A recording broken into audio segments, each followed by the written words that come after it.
خطاط وچیش ته وایي چې خط یې ښه وي. یو کاتب وي چې لیکایي کوي، یو خطاط وي چې د خط د اصولونو مطابق لیکي. ښه الف سونې دی، ب سونې ده، ت سونې ده، جیم سونې دی. دا چې د زده وي او هغه رنګ یې لیکي دغه خطاط وایي. تاسو د خط د زده کولو دپاره یا د ښه کولو دپاره چې کومه هڅه کوئ، کوشش کوئ، دا خوند درکوي. د خپل اصولونه دي چې دغه نه زده ته خط نسې سمولی. د خط په اصولونو کې بیا سړی چې خبر سي نو استاد سي، خطاط سي. دغه ته خطاطي وایي. د خطاطیو استادان ډېر لږ وي او هغه چې کم تورې لیکي هغه نو بیا سم لیکي. ځکه بیسې ده د کت له حسابه، د نستعلیق له حسابه اصول دا دی چې ستا کت سونې وي د قلم. دا فرض که زموږ قلم دا دی، دا بیا به ته 5 کته اوږده، 1 2 3 4 5. دلته بیا 1.5 کت راکښته کوې، دا 1.5. اوس ورته ګورئ سر بیا د تورې نم نه جوړ یا زرالم رالم، دا به پوره 1 کت سي. دا بیس دې پوهېږاستئ، دا بیس وکنه سو، دا سر یې د تورې نم نه سو، دا پوره 1 کت سو، دلته 1.5 کت راکښته سو، دا ښایسته بیس وکنه سو. اوس بل توری در لیکم. اوس دی وایي چې دا دغه کت قلم دی، دا داسې خطاطي ده، داسې لاړه کږه بیرته راکښته سه، تر دغه به نه وځې، داسې به لاړ سې، داسې به لاړ سې. ښه دا به جیم سي. اوس نو په جیم کې به ته کمال څه کوې، د جیم ګټه به څنګه معلوموې؟ دا سم دی. یو خو به دا لیکه تر دغه نه ترې یو اصول، دا به د کت له حسابه 1.5 کت وي. له دغه ځای څخه را شروع سي ټچ کېږي، دا به 1.5. دغه سر به 1 کت وي، دا به بیا 1.5 کت وي. ښه 2.5 کته به له دا ځایه کښته راځي، بیا به د دغه سر او د دغه سر سره برابر دی دغسې. ښه اوس نو جیم ښایسته جیم چیش ته وایي؟ وایي چې دا داسې ګول کې مابین اګۍ سي. که اګۍ نه وه ستا جیم غلط دی، قیامته پورې لیکې. پوهېږاستئ که نه پوهېږئ؟ دغه ته وایي خطاطي. اوس نو راولاړ سه، له دا زه لام هم جوړولی سي. الف لږ لوړ پرو راکښته که، دا لام هم سوی. لام سوی که نه سوی؟ ټیک سو. له دغه ځایه څخه نون سوی که نه سوی؟ ښه اوس له دغه ځای عین هم جوړولی سي. دغه سر داسې 1 کت داسې که، دا عین هم سوی. اوس راولاړ سه، له دغه څخه سین هم جوړولی سي، خالي غاښونه ورکړه، دا سین هم دی. ښه شین هم جوړولی سي، د کش واړه شین، له دغه ځایه ګاډۍ را کش کړه. دا شی خرابېږي نه. له دغه څخه یې هم جوړولی سي، خالي دلته داسې راوله. یو توری د زده سوی، توري د ګډ زده سو، ته خط یې نستعلیق وایي. فرض یې که اوس قلم غټ سو یا دونې مه کوي. اوس به بیا څنګه وي؟ اوس پوهېږاست؟ اوس بیا دا رنګ، اوس موږ بیا دغه ده. اوس بیا الف ټکی هم غټ ته راغله.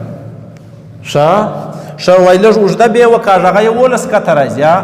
ګاډۍ راکش که داسې سیده یې راوله، داسې دي. دا توره به جوړه، داسې د توره رنګه نه سوه، دا نه سوه. اوس دا ب هم ده، ورته ګورئ ب هم ده، ت هم ده، س هم ده، ټ هم ده. الف دلته ورسره واچو، کش داسې ورسره واچو، کاپ هم دی، بل کش ورسره واچو، ګاپ هم دی. یو فرق یې نسته. له دغه سره دلته هغه کښته د اګۍ والا نس واچوه. دا ستاسو د اګۍ ځین جوړه کړه. شین هم دی، نون هم دی، یې هم ده، ګډ توري زده سو. دغه ته خطاطي وایي. که دې دا زده وه بیا دې کار برابر دی. د نستعلیق خط الف چې دی دا 3 کته اوږدېږي. فرض یې که زموږ قلم دا دی، ښه دا قدر سر یې دی، نو دا به ته 1 2 3 الف په دا کې لیکې. بس د نستعلیق خط الف دغونې دی، بس هغه سر یې دلته راوله، هغه دلته تر دا به یې نه اوږده. خطاطۍ اصول دا دی چې ته ورسې خطاطي تا ته څنګه در ښیي؟ که فرض یې که په کاپۍ ده، په تختۍ ده، د ده خپل ځایونه دي. هغه و تا ته وایي چې دا لیکه ده په کاپۍ کې، الف به تر دغه 1 کت لوړ سر ختمېږي. دا 1 کت دی، اخري سر بې دلته. زه به الف له دغه ځای را شروع کوم داسې. بس تر دا به نه کښته کږې. لیکه چیرې ده؟ دغه ده.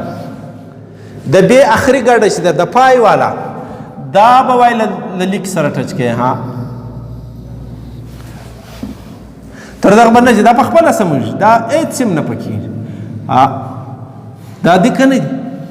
اوس درته وایي چې د جیم غسې هغه د ګډې حصه ده هغه به در دغه یعنی دا کت هم سوی یو نیم به نوره لاندې وي داسې دلته داسې رالی داسې رالی دلته رالی داسې به دا به یو نیم کت سي دا سر چې دی دا به یو کت بالا کړي دغه به اګی سي دا به داسې وتړي بس دا یو جیم د زده سو لام د هم زده سوی ښه او نون د هم زده سوی دلته نون هم ځینې جوړوی عین سواد په سواد کې دننه کار دغه به د خټکي بوجۍ جوړ کړي ښه دلته بیا توا ده و یو الف وکاږه یو د سواد دغه ځای راواخه دلته بیا ری ورسره واچو دا به پر لیکه سیده راوړي دا توا کار به داسې پر مخ بیا که داسې نه ستا خط نه دی سم له دغه ځایه د دا ری ده و ری دغه ده ګورئ ری دپاره سا سلونه دي چې دا به دوه وي دا پای به یو نیم کت وي له دا ځای به دا دوه نیم کت وي که داسې نه ونه ده